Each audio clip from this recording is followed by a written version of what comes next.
When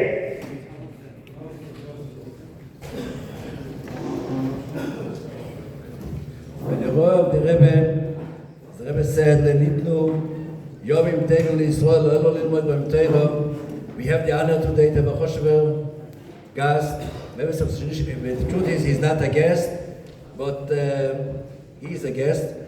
Arav Aroshi of Netherlands, Holland, Shliach of the Rebbe, I believe for 52 years. Arav Benimin, Arav Agoin, Arav Benimin, Yackaebs. בבקשה. Quod Rabbanim, I was asked to say a few words, not so much a pilpul, but more about practical. Practical about Mihu Yehudi, and practical about Gior Mesofet, or Gior Lechumra. My nafkamina. In fact, Gior Lechumra, or Mesofet, and Mihu Yehudi is in fact practical, it's all the same. I'll explain you why. If someone comes and says, I am Jewish, you can count him in the media. But, by example, in Holland, if you want to become a member of the community, if you're a member, it means later on you can have Chupra Kiddushin, Samil, everything, because you're accepted, being Deutsch vergeken, the person is Jewish. Now today, very often, people come and this addition. If someone comes to me and he says he's Jewish, he claims he's Jewish, then people ask him, very often say, why should he claim he's Jewish if he is not? But that's not my problem. I have to check if the person is Jewish and not why he wants to become Jewish. The why is interesting for the psychologist, but not for the Rav. Number one. Number two, it's easy to get away with someone you don't know for sure Jewish. We do a Giyur Mesofet. I'll give you just a few examples. There was a long time ago, there was a Shaliach in France, and his Gevir, who supported him in a tremendous way, was married to a Shiksa. Now, their daughter was married to a Goy. And she gave birth to a baby boy, a Goy Gomur. Now the grandfather wanted the Shaliach, who is a moil, to do the bris. So he didn't know what to do.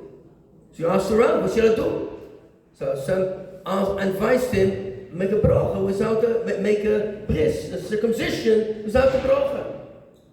So then someone came and said, listen, very nice, but what are you going to do when the boy becomes bar mitzvah? The problem is, if let's say he would do a bris and make a picture, and in 10, 20, 30 years time, there's a question about this boy, if he's Jewish or not, and he shows a picture that Ahemishi Zitzum macht the bris. No one can see on the picture that the boy is a goy. So therefore we have to be very, very careful. And the same with Gior. I'll just give you a few examples. It came to me recently someone who was serving as a soldier in the army of Iraq. He was a refugee, that's what he tells me, comes to Holland and wants to become a member of the Jewish community. His English wasn't that well, so I made sure I had two people who could translate for me. We spoke, and in the middle of the research, checking what's true, what's not true, I asked him to give a call with the guy who speaks Arabic to check if it's true that he speaks Arabic. How do I know? He tells me, perhaps he's lying. So the person who had to whom he spoke on the phone, I arranged that. He knew what he had to do, what was his position, what he has to look for. He told me, yes, he's not lying, his Arabic is 100% great. One little problem. He's coming from Kurdistan, and the Jews living there have a different accent in Arabic. Okay? Then he told me he speaks Persian. So I have to talk with someone, a Jewish person who speaks Persian. Yes, he speaks fluently Persian, but the Jewish people living in Kurdistan in general don't speak Parsi, they don't speak the language. Okay, we continued, and then he told me what my task is to listen very well and carefully and take my time. So he told me that of course nobody in the army knew that he was Jewish, because he had to keep it secret. It's very, very dangerous in Iraq. And then later on he tells me that his mother was nifter 10 years ago, and she was buried on the Jewish cemetery. Hundreds of people were there. Me too, he said. And he said Kaddish. So if he has to keep secret that his mother is Jewish, and he's a kid but he is Jewish, how can he go to the funeral? Okay, we continued, and he told me that the brother of his mother had Chupah v'Kiddush in Eretz Yisrael. If that's the case, I presume and I hope that would be done a good proper check, and then he should be Jewish. If his uncle, both of his mother is Jewish, he should be Jewish. So I gave him the phone number and asked him from his uncle. When he left the house, I straight away called that uncle. The guy did not know what I'm talking about. He had no family, no nothing. But 10 minutes later, I got a phone call from his uncle telling him, I'm the uncle, yeah, I'm Jewish, so he's Jewish. In the army, he was a pilot on the Apache helicopter. So what did I do? I brought him in contact with the Dutch secret police. As he checked him, I asked him, check if he knows how such a helicopter works. He didn't. In other words, this guy was trying to penetrate the Jewish community. And that's today, with a lot of cases like that, everywhere in the world, people try to get into the community. Why? It's not my business. Could be they're terrorists, could be Schmat, whatever it could be. But we have to be very, very careful. And I'm afraid not always everybody is very careful with that. I'll give you an example. There's a boy, a young man from Holland. I happened to sit somewhere, drink some coffee with a Jewish owner of the hotel, and I see walking someone in the street with a hat, tzitzis. I asked him, who is that? Yeah, a place, no Jews living there, some Shmein Begodim. Who is that? Is he Jewish? No, he's a Goy Gomur, Meshuggah. I know his parents, the owner of the hotel told me. I know both of them, they're both Goy. This young man goes somewhere to Chabad. I'm not attacking Chabad, but I'm just telling what happens. Goes there, goes into shul, and mekushes met hem. Mekaar met ze, vroeg me niet. Then they have to check if he is Jewish. Well, then he comes to the story that he is Jewish, but because of the war, the mitzvah of his mother on that and that cemetery, Jewish cemetery, was ruined. So he doesn't have a proof. So really he is Jewish. This is Suffolk. And ze did the Guillaume Suffolk. But there is no Suffolk, he's a Goy Gomor. Then the question arises afterwards, do or don't we consider him Jewish? Because there have to be three things, al-pidin. The mikveh should be kosher. That happened, was there, was kosher mikveh. Number two, the rabbonim should be kosher, where? And it should be kabbal's mitzvahs. Well, it's very difficult afterwards to say it was not, we're not kabbal's mitzvahs, you can't know. Meanwhile, the guy was into the community, accepted. They paid for him to go to yeshiva. He was thrown out from the yeshiva because of schmutz, gezachen. Afterwards it became obvious that he was stealing. And today he's walking around with nothing, no beard and nothing like a Goy Gomor. Now the question is, should we be regard of him? Because with the edit to passel a gior is very, very difficult. On the other hand, I don't have to accept something, and I don't accept him. I tell him that, we don't accept you because you were lying, because there was no suffix. The whole time we have cases like this. Recently, a few weeks ago, came to me a vroome heimische roof, 100% Talmud Chochem, 100% vroom, reliable, mehuder and alles.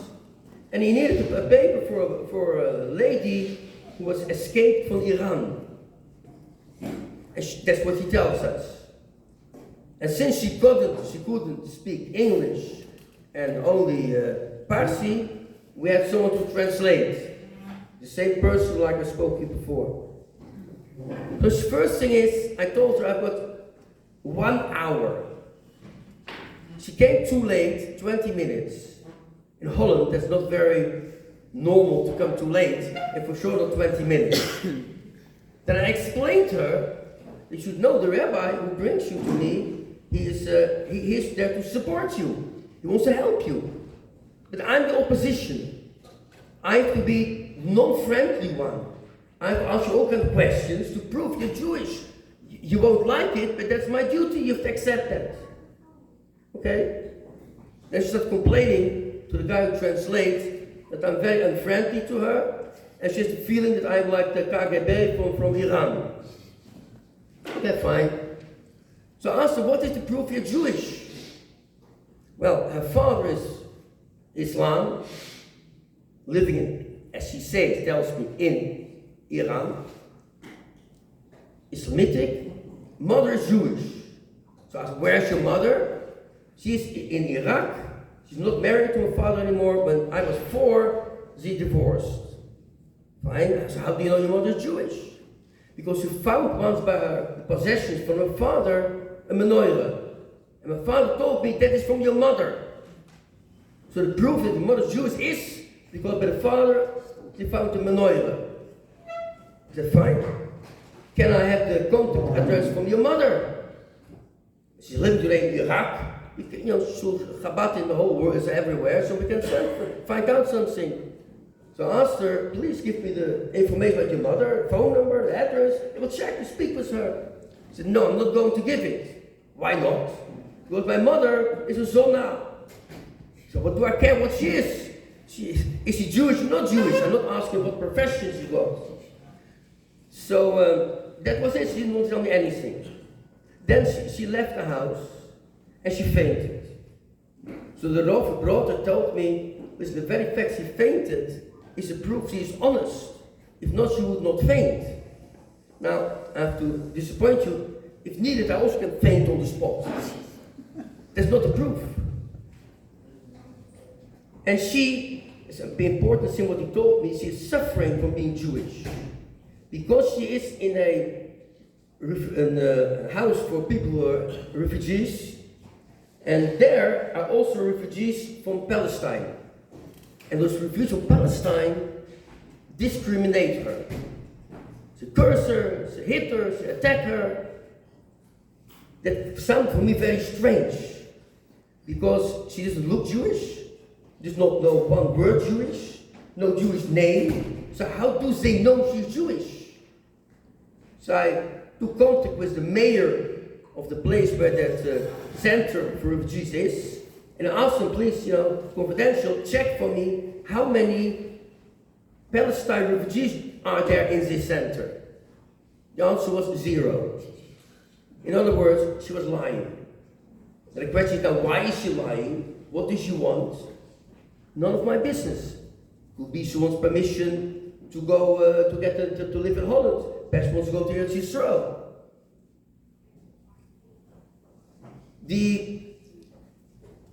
We have to be very, very careful. And especially also if we speak about Giur. I believe that the Shliach, who is, Makarev, a certain person, and we have to be a Giur, he should not be involved. In a short way, he should be involved, should be a member of the Beis Din, but he should not take the Acharayah, because he's negei b'dover. For example, why does someone want to become Jewish? I myself few years ago, there came a lady to me, married to a boy, but she claims to be Jewish. No, I'm sorry. There was a man who did the Gior, but in Eretz Yisrael, was living in Holland. And then if you go back, I don't know, it was difficult, she did not recognize his Gior. Anyway, he wanted the paper that he's Jewish. So I checked it, and well, he did the Gior by a Rabbi Eretz Yisrael, not recognized, but nevertheless. So I wrote, it's okay. And he wanted to go to Eretz Yisrael. Anyway, his wife is Jewish, so what do I care? Now I have, Rav Nachman Sudak told me before I was my Mechutan that in Russia, Chabad, if the lady is Jewish and the man is not Jewish, then we would push a little bit the non-Jewish husband to do a giur, because at least the children will have a Jewish father.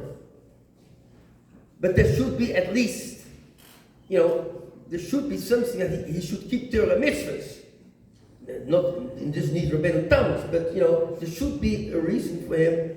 We should at least Shabbos, kashrus. Anyway, this guy, since he had the giur done and not recognized, we did the giur. Then I got a phone call from the Sochnut, Jewish agency, the head of Sochnut. Did you write that he's Jewish? I said, yes. I recognize the giur done in Israel, not by the chief rabbinate, but we want you to go to his house and check with him who he is, why. He claims to be very poor, has no money, but he's flying forwards and backwards to Eretz Yisrael. We don't understand from where did he gets the money. So I went to his house, about 2 hours from where I'm living. He was supposed to go to Eretz Yisrael. And when I came near his house, I saw a big flyer, Jews for Christ. In other words, he was going to go to Eretz Yisrael in order to do missionary. And although he is then yes or no Jewish, al pidin, if you have a different religion, you took a different religion, you can't have rights on the Chok HaShvut to go all the facilities to go to Eretz Yisrael. If you have to do as a giur, Mir Yehudi is an important thing to listen, to be very careful. And giur, the same case. Why did someone wants to become giur? Again, at the case from Eretz Yisrael, Dikebacher, he lived together with a shiksa, and she came to me. She wants to become Jewish. She's a very, very reliable lady. She's about 25, 26, with a job, no money, living together with Eretz Yisrael. She went to Eretz Yisrael, found Blondini, found him, got back, and she starts learning. She's very serious. And for me, she was in the process of giur. Now, sometimes people ask me, how long does it take to become Jewish? It doesn't depend on me. It depends on the Kabbalah Soil, and the knowledge, but primarily the Kabbalah Soil.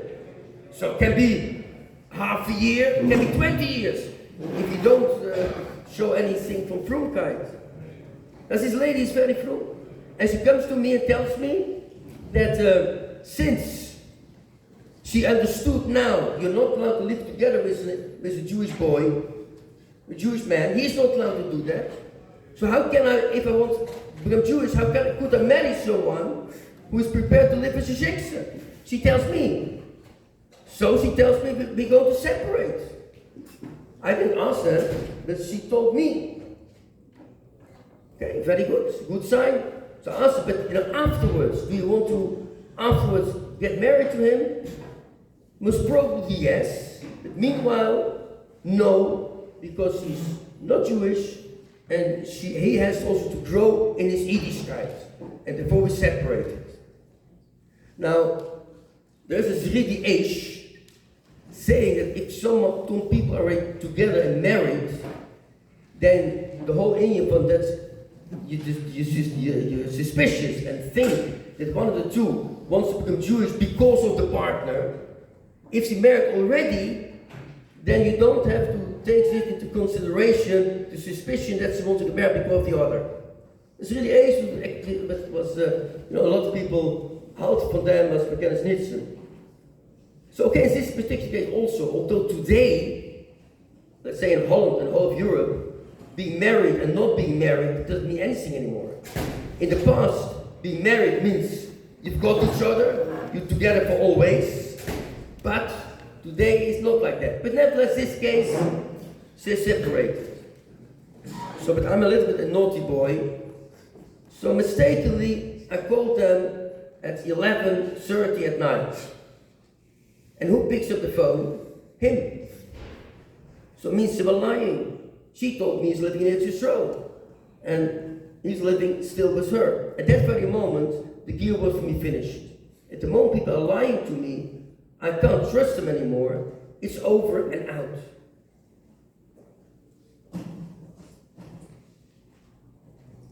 New Yehudi. Of course, we have to be Makar people. But at the same time, we have to be very, very careful not to bring in people who are not Jewish or have bad, bad thing, the feelings about what not at all the same Shemayim. There must be always Kabbalah Israel. Giur Mesofik, Giur L'Chumra. My nafkamina. What's the difference between Giur L'Chumra and Giur Mesofik? Giur L'Chumra means, and that happens quite regular. By example, recently I got a case, people are frum. They both did the giur, husband and wife, but the Rav, his wife, goes on Shabbos with an agala, with a carrying outside without an earroof. So a Rav, what his wife is doing like that, has nothing to do with him in a certain way, but a lot of places, for sure, Eretz Yisrael, does not recognize the giur because of the Rav. And the Rav has to be kosher. So then we do, if the people are living through, l'chumra a giur. Really, so are Jewish, yeah, you could say, because the wife did that. But then that's called l'chumra. Mesofik is like the first case I told you.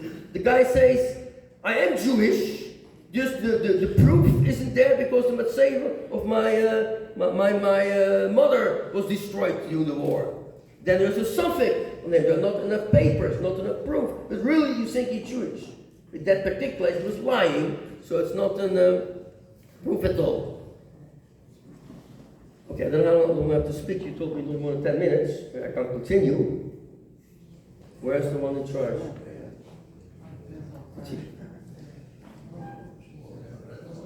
Good. It comes to me, in the past, you very often saw an Eretz Yisrael dicker with a shikse. A lot of Dutch girls used to go to Eretz Yisrael, and because holy people, Am Yisrael, and they come back, but Felicia, they come back with Eretz Yisrael dicker and they stay in Holland.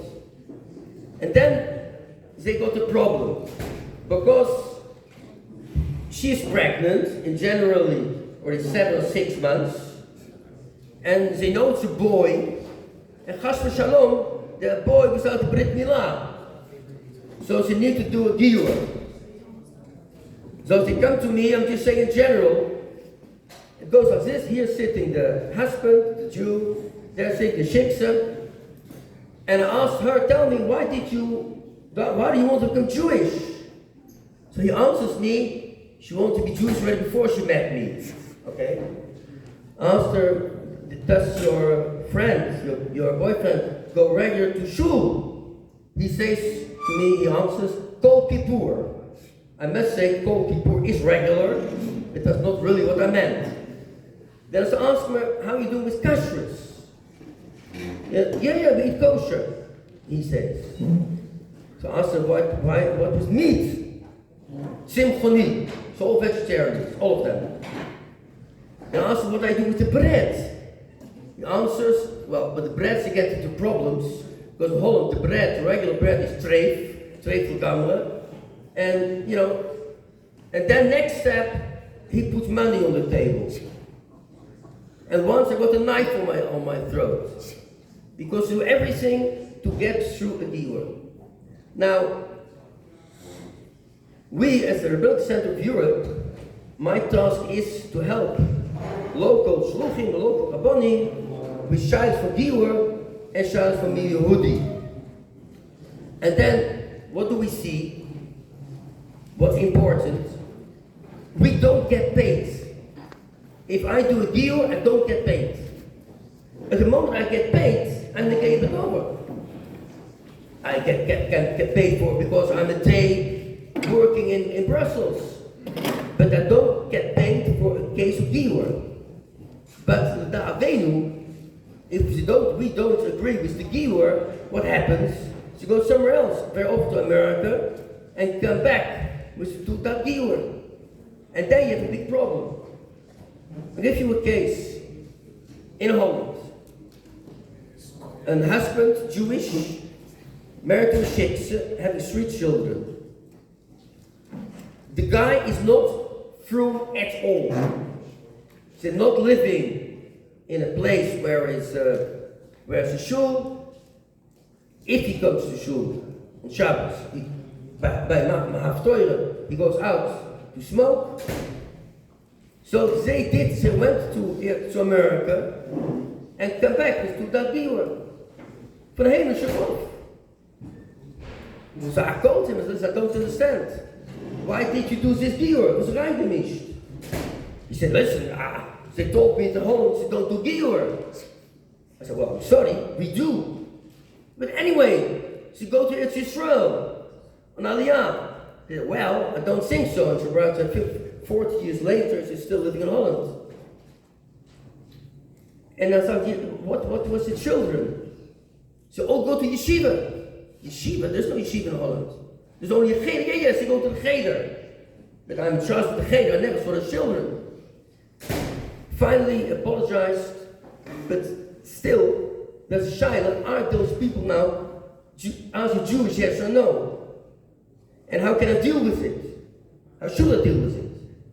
So I made a clear statement, I don't accept them. Not at all. Meanwhile, she divorced. She wrote a book about her life story and how she cheated the Rabboni with all details. About her, since she never ever did anything, she never shamed Torah mitzvahs. I went once to Al Yashuv in Eretz Yisrael and asked them, what people would do a Giur, and then, 2 weeks later, they don't do anything anymore. Can we speak about the Giur? He told me no, that 3 months later, within 3 months, they left everything, there was no Giur. Why not? Based on what?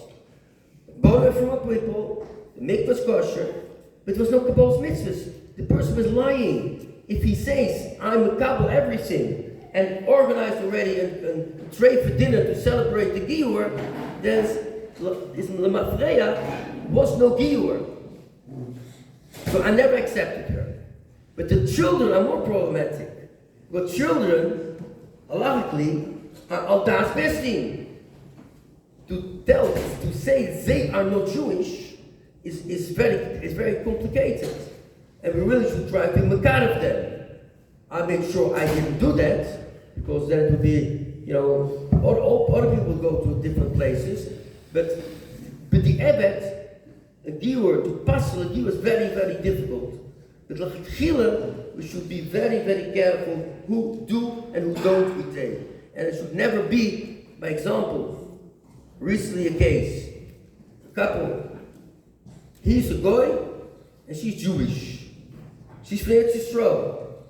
And being from Eretz Yisrael, she is divorced, and he is mamish, from. I learned a fine raguta. I'm prepared to straight away the Giur. But he is married to her, civil marriage, and they want to stay together. And she is prepared to eat kosher at home, but not outside the home. She is prepared to keep Shabbos in the house, but not outside. So how can he marry, if he's frum, be married to someone who's not sharing Shabbos and not prepared to do things? That is a big shiloh. So more or less pressurized to do a giur, to make it quicker. And the local rabbi spoke with Rabbonim in America, and he told him that they don't understand why I don't do the giur. Since what I told you before, she's Jewish and he is not, we should be pushing that should do a giur. That I'm prepared to push, but not in the case the basics are not there. So why does the local rabbi push me to do the giur and tell me that if I don't do it, someone else will do it in America? Now, I work in psychiatry. I worked in psychiatry 38 years. Now, I'm allergic to be pressurized, blackmailed. So if you tell me, if you don't do the giur, someone else will do the giur, okay, fight you, let the other one do it. But I won't recognize it, because it's my shetach, my district, my country. So even, I say, if you come and do that giur for Moshe Rabbeinu, I would not accept it. It's my district. So I felt very pressurized, and I did not know if I was prepared to meet the people. Again, I know them, but meet them again. Because, if I say no, then I'll get problems with someone in America. If I say yes, well, I'm doing it. Am I doing it to Shem Shomayim, or am I doing it because I don't want to be in a fight? But they did come. And they themselves told me, we have a problem. Because the rabbi is pressuring us to do a giur, because he needs someone else for the minyan. In the Maishuk Nor is not written that one of the reasons to become Jewish because you've been needed in the minyan. And we're not up to it. I want to stay with her. She does not want to live Jewish yet completely because of the mindset in today, the war, and her children are in the army. And she tells me, if he does a giur, I'll stay with him. But I don't want the chuppah, because I don't want to be, a blessing from my Kodesh Baruch who makes us troubles in Eretz Yisrael. In other words, they both say, give us room, give us time, don't pressurize us. This guy finally will become Jewish, and meanwhile, we help her with a problem. Yes, he says God. But the Untershur is, when speaking about giur, we speak about New Yehudi, of course we have to be Makar people, sure. But we're always very, very careful, because there are so many cases where people penetrate, and you don't know why they're doing it, especially today. There's now a case in Holland, and with that I'll finish. He has got a paper that he's Jewish from the Reform. She did the giur by the Reform. With those papers, he can go to Eretz Yisrael. The Sochnut calls me, please, we don't trust it. Not if he's Jewish, halachically, not halachically. You don't trust it. So I went to them. So I lived in 3 hours from my house. A very intellectual person, nice people, 100%. So look 100% reliable. I asked his story. So he told me his story. In his story was one thing missing. He escaped, that's what he tells me, from Algeria as a last child. The Jewish community where he was living, everybody was killed. His uncle told him, run away, go to the police station, they'll save you. So he went to the police station and the police saved him. In Algeria, the police in those times saving Jews. That didn't happen. Then he went to France and he came into a Jewish organization from government helping refugees from Algeria. So, do they check if someone is Jewish? So I asked him, give me a paper that they helped you.